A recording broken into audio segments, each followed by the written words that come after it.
ये सिर्फ मनोरंजन और स्क्रिप्ट लेखन के लिए होगा। इसे सच या धार्मिक मानकर उपयोग ना करें। बारिश की बूंदें वीरान हवेली की टूटी खिड़कियों पर लगातार टकरा रही थीं और पूरा माहौल डर और रहस्य से भरा हुआ था। शहर से दूर उस हवेली को लोग शापित महल कहते थे, क्योंकि वहां से कभी कोई लौटकर नहीं आया था। लेकिन रिया नाम की मासूम लड़की, जिसे रोमांच और रहस्य खोजने का शौक था, एक रात अपने कॉलेज प्रोजेक्ट के लिए उस हवेली में चली आई। जैसे ही उसने दरवाजे के चरमराहट को धक्का दिया तो उसके कानों में अजीब गूंज भरी आवाजें सुनाई दी। हवेली में घुसते ही उसे एक बड़ा सा चित्र नजर आया, जिसमें एक युवक की आंखें किसी गहरे दुख और तन्हाई को बयान कर रही थीं। अचानक रिया को लगा जैसे उस चित्र की आंखें उसकी ओर देख रही हों, और तभी पीछे से ठंडी हवा का झोंका आया और एक अजनबी की आवाज गूंजी, तुम यहाँ क्यों आई हो? रिया ने पलटकर देखा तो एक युवक खड़ा था। उसका नाम अर्जुन था, लेकिन उसका चेहरा धुंधला और पारदर्शी लग रहा था, मानो वो आत्मा हो। रिया डर गई, लेकिन उसकी आंखों में ऐसा दर्द और प्यार था कि रिया खुद को उससे दूर नहीं कर पाई। अर्जुन ने धीरे से कहा, यह हवेली मेरी है, मेरी आत्मा यहीं कैद है, क्योंकि मैंने अपनी मोहब्बत खो दी थी और धोखे का शिकार हुआ था। रिया ने साहस करके पूछा, क्या तुम भूत हो? अर्जुन मुस्कुराया और बोला, भूत नहीं, अधूरी मोहब्बत हूं। रिया की धड़कन तेज हो गई।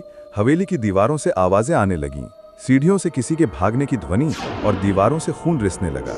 लेकिन अर्जुन ने रिया का हाथ पकड़कर कहा, डरो मत, अगर तुम मेरा सच जान पाओगी तो मुझे मुक्ति मिलेगी। रिया ने कांपते हुए कहा, मैं तुम्हारे साथ हूं।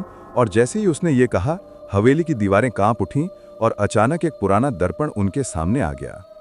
दर्पण में रिया और अर्जुन के साथ साथ एक और लड़की का चेहरा दिखा।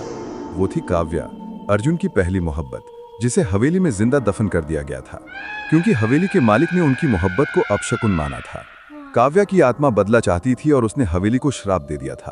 तभी अचानक काव्या की चीख गूंजी और पूरा कमरा लाल खून की बौछार से भर गया। रिया डर गई, लेकिन अर्जुन ने उसे गले लगाकर कहा, तुम मेरी आखिरी उम्मीद हो। अगर तुमने मेरा साथ छोड़ा तो मैं हमेशा के लिए इस हवेली में कैद हो जाऊंगा। रिया ने आंसू भरी आंखों से कहा, मैं तुम्हारे प्यार को अधूरा नहीं होने दूंगी। तभी हवेली के अंदर की बत्तियां अपने आप जल उठीं, फर्श से जंजीरें बाहर निकलीं और अर्जुन को बांध लिया।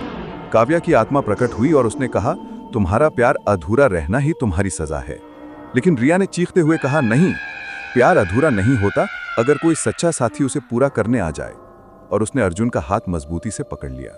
उसी पल हवेली में तूफान मच गया, खिड़कियां टूट गईं, बिजली की गड़गड़ाहट हुई और काव्या की आत्मा चीखते हुए गायब हो गई। हवेली की छत से खून टपकने लगा, लेकिन रिया और अर्जुन की आत्माएं रोशनी में बदल गईं और हवेली के अंधेरे कोनों को चीरने लगीं। अर्जुन की आत्मा धीरे धीरे इंसानी रूप लेने लगी। वो अब जीवित था, लेकिन केवल रिया के प्यार के कारण। उसने रिया की आंखों में देखकर कहा, तुम्हारा साहस और मोहब्बत ने मुझे मौत से भी वापस ला दिया। रिया रोते हुए उसके सीने से लग गई और हवेली की दीवारों से मधुर संगीत गूंजने लगा। लेकिन कहानी यहाँ खत्म नहीं हुई, क्योंकि हवेली के तहखाने में अभी भी कई आत्माएं कैद थीं, जिनमें से हर एक अपनी अधूरी मोहब्बत के लिए तड़प रही थीं। उसी समय रिया ने अर्जुन से कहा, अगर हमारा प्यार सच्चा है तो हमें इन आत्माओं को भी मुक्त करना होगा।